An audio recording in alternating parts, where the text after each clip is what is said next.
വിഴിഞ്ഞം പദ്ധതിക്ക് രൂപം നൽകിയ മുൻ മുഖ്യമന്ത്രി ഉമ്മൻചാണ്ടിയുടെയും പ്രതിപക്ഷ നേതാവ് ഉൾപ്പെടെയുള്ളവരെയും അവഗണിച്ചതിൽ പ്രതിഷേധിച്ച് ജില്ലാ കോൺഗ്രസ് കമ്മിറ്റിയുടെ ആഭിമുഖ്യത്തിൽ മലപ്പുറത്ത് പ്രതിഷേധ സമരം നടത്തി. പ്രതിഷേധ സമരം AP അനിൽകുമാർ MLA ഉദ്ഘാടനം ചെയ്തു.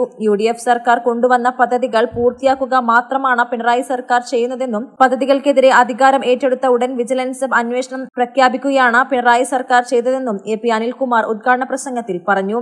വിഴിഞ്ഞം തുറമുഖ പദ്ധതി നാടിന് ഇന്ത്യയുടെ പ്രധാനമന്ത്രി സമർപ്പിക്കുകയാണ്.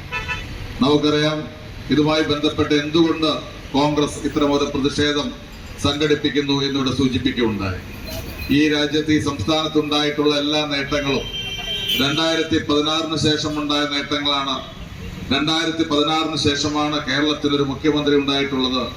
ഈ നാട്ടിൽ എന്തെല്ലാം ഉണ്ടായിട്ടുണ്ടോ അതൊക്കെ പിണറായി വിജയന്റെ നേട്ടമാണ് എന്ന് PR വർക്കിലൂടെ നിരന്തരം പറഞ്ഞുകൊണ്ടിരിക്കുന്നതിന്റെ ഏറ്റവും ഒടുവിലത്തെ ഉദാഹരണമാണ് ഇവിടെ സൂചിപ്പിച്ച വിഴിഞ്ഞം തുറമുഖ പദ്ധതി എന്ന് പറയേണ്ടിയിരിക്കുന്നു.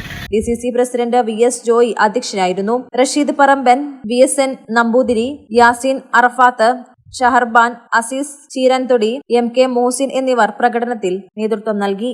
മലബാർ ടൈംസ്, മലപ്പുറം.